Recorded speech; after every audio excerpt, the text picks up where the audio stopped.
You know, it wasn't that long ago that cybersecurity felt like a problem for the IT department, right? Tucked away in some back office.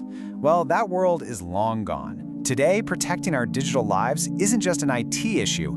It's become one of the most critical priorities for our economy, for our nation, and yeah, for each of us personally. So how in the world did we get here, and what does it even take to win this new digital arms race? Let's break it all down.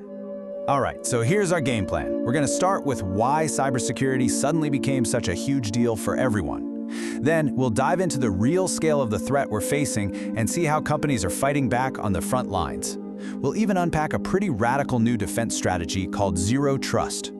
After that, we'll get to the most important piece of the puzzle, people. And finally, we'll take a look over the horizon at what's next for this digital frontier.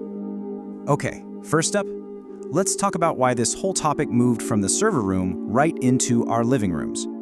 So, let's be clear, this isn't some future prediction. This is where we are right now.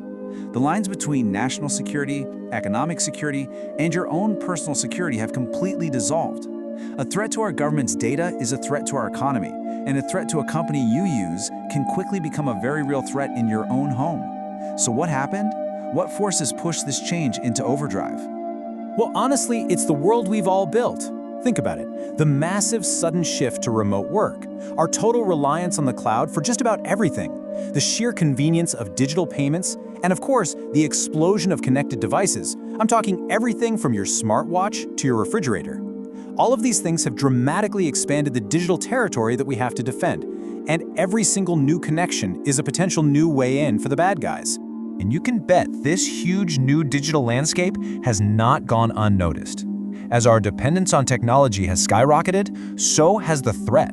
It's basically turned cyberspace into a modern battlefield. And you can forget that old stereotype of some lone hacker in a dark basement. No way. Today's threats come from incredibly sophisticated groups, often sponsored by governments, and highly organized cybercrime rings. They're waging a constant, low-grade war online, 24/7. And the targets? They've completely changed. This isn't just about stealing credit card numbers anymore. Attackers are now going after the core services that we all rely on to live our lives. The power grid, our water systems, and even our local hospitals and schools. And the financial cost is just mind-blowing. The FBI says that the direct losses from cybercrime in the US alone are now over $10 billion a year. That is a massive drain on our economy, hitting businesses of all sizes. And, you guessed it, a lot of that cost ultimately gets passed on to us. And this is what brings us to the digital front lines.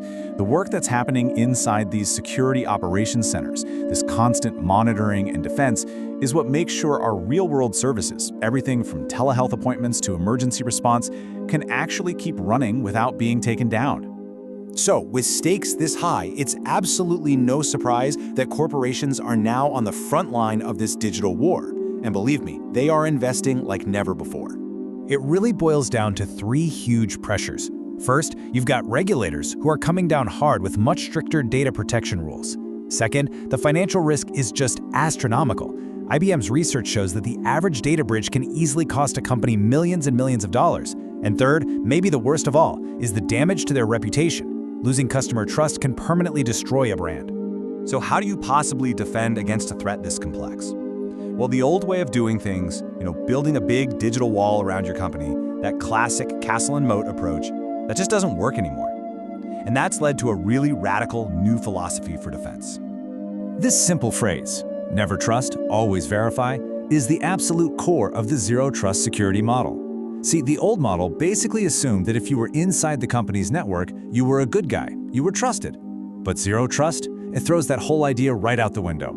It assumes no one is safe and demands verification from anyone and anything that tries to access resources, no matter where they are.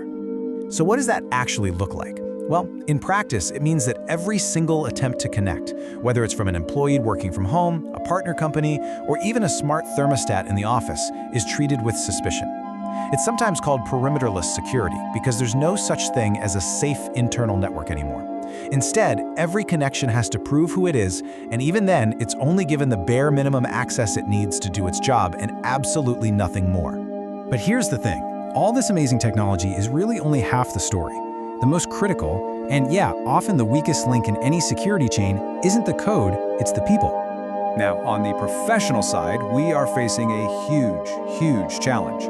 Industry research shows this massive global talent shortage, which means millions of really vital cybersecurity jobs are just sitting empty. And that's driving up salaries and creating some incredible career opportunities for anyone who's willing to join the digital defense. And this isn't just a corporate problem, right?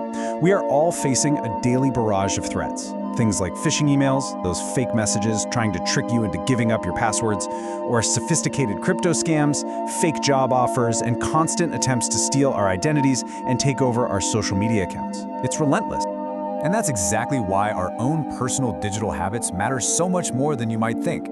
CISA, the US government's cybersecurity agency, always emphasizes this. Our individual actions are a piece of our collective national defense. Using a password manager and turning on two-factor authentication, those aren't just good ideas, they're actually contributions to our shared security. So, where does all this go from here? What's next on this digital frontier? Let's take a look at the future of security. Well, the big efforts over the next few years are really going to be focused in these key areas. We're going to see a big push for stronger ways to prove who we are online. We'll see wider and wider adoption of cloud security and zero trust models. There will be new regulations to hold organizations accountable. There's going to be a huge focus on education and critical planning to make sure that businesses can actually bounce back quickly after an attack. Ultimately, we have to stop thinking of cybersecurity as some separate technical thing over on the side. In our hyper-connected world, it is essential infrastructure. It's just as vital as our roads, our power grid, and our healthcare system. Digital security equals real-world security, full stop. And that leaves us with a really powerful final thought to chew on. As we all move forward, the true measure of success and power might not just be about who invents the next big thing, but about who is best at protecting it. It really makes you ask the question, are we prepared to protect what we've built?